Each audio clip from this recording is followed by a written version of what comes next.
আজি আমি আলোচনা কৰিম আজি হৈ যোৱা নগাঁও ডিষ্ট্ৰিক্টৰ প্ৰি ফাইনেল এক্সামৰ জিঅ'গ্ৰাফিৰ প্ৰশ্নটো।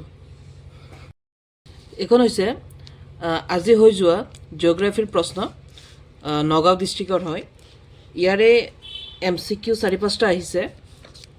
ইয়াৰ প্ৰথম যিটো MCQ আহিছিল ইয়াৰে শুদ্ধ অপশ্যনটো হৈছে অপশ্যন 2 বতাহ, আৰু বিৰ শুদ্ধ অপশ্যনটো আছিল অপশ্যন 1 চেলভা, চিৰ শুদ্ধ অপশ্যনটো হৈছে অপশ্যন 3 ইউৰোপ, তাৰপিছত ডিৰ শুদ্ধ অপশ্যনটো হৈছে অপশ্যন 4 বাদাম, তাৰপিছত ই নম্বৰ প্ৰশ্নৰ শুদ্ধ অপশ্যনটো হৈছে অপশ্যন 1 দক্ষিণ আমেৰিকাৰ মধ্য চিলি, তাৰপিছত F নম্বৰ যিটো ইয়াৰ শুদ্ধ অপশ্যনটো হৈছে অপশ্যন 3 এইটো, আৰু বাকী আমাৰ 1 মাৰ্কৰ প্ৰশ্নকেইটা এইকেইটা আছিল।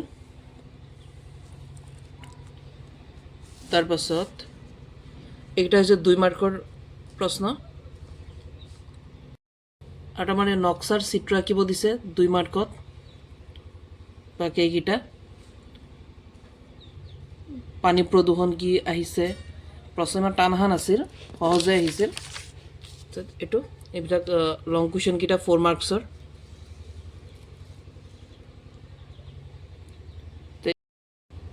এইটোৱে আছিল আজি হৈ যোৱা নগাঁও ডিষ্ট্ৰিক্টৰ জিঅ'গ্ৰাফিৰ কুৱেশ্যন পেপাৰটো। এইটো এতিয়া নগাঁও ডিষ্ট্ৰিক্টৰ ইলেক্ট্ৰনিক্সৰ কুৱেশ্যন পেপাৰটো মোৰ তাত আছে, মই দেখাই দি আছোঁ বাৰু। এখন হৈছে আজি হৈ যোৱা নগাঁও ডিষ্ট্ৰিক্টৰ ইলেক্ট্ৰনিক্সৰ কুৱেশ্যন পেপাৰ। এইটো হৈছে ইলেক্ট্ৰনিক্সৰ আজি হৈ যোৱা নগাঁও ডিষ্ট্ৰিক্টৰ ইলেক্ট্ৰনিক্সৰ কুৱেশ্যন পেপাৰ। ইয়াৰো কেইটামান MCQ আহিছে। ইয়াৰে অপশ্যন 1 নম্বৰ প্ৰশ্নটোৰ অপশ্যন বি শুদ্ধ অপশ্যনটো, তাৰপিছত 2 নম্বৰটোৰ আছিল অপশ্যন চি, তাৰপিছত 3 নম্বৰ যিটো প্ৰশ্ন ইয়াৰ আছিল অপশ্যন চি, তাৰপিছত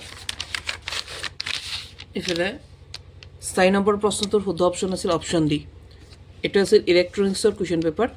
বাকীখিনি খালী ঠাই দিছে, কেইটামান খালী ঠাই দিছে, আৰু বাকীকেইটা 1 মাৰ্কত আছিল, 1-2 মাৰ্কৰ, তলৰকেইটা 3 মাৰ্কছত। এইটোৱে আছিল ইলেক্ট্ৰনিক্সৰ কুৱেশ্যন পেপাৰ নগাঁও ডিষ্ট্ৰিক্টৰ। পিছত এইখন হৈছে আজি হৈ যোৱা নগাঁও ডিষ্ট্ৰিক্টৰ IT-ৰ কুৱেশ্যন পেপাৰ। ইয়াৰো MCQ 2-এটা আহিছে। তো 1 নম্বৰৰ যিটো প্ৰশ্ন আছিল ইয়াৰ শুদ্ধ অপশ্যনটো হৈছে অপশ্যন ডি টাইম, 2 নম্বৰটোৰ আছিল এইটো অপশ্যন এ, 3 নম্বৰটোৰ হ'ব অপশ্যন বি, 4 নম্বৰটোৰ আছিল এইটো অপশ্যন ডি ডাটা, পিছত 5 নম্বৰটো এইটো অপশ্যন ডি ডাটা টাইপ, আৰু পিছত ট্ৰু ফল্ছ আহিছিল কেইটামান। এইকেইটা ট্ৰু ফল্ছ, ইয়াত আটাইকেইটা ট্ৰুৱে হয়, ইয়াত ফল্ছ নাছিল এটাও, গোটেইকেইটা ট্ৰুৱে হয়। তো এইখনেই আছিল আজি হৈ যোৱা নগাঁও ডিষ্ট্ৰিক্টৰ IT-ৰ কুৱেশ্যন পেপাৰ।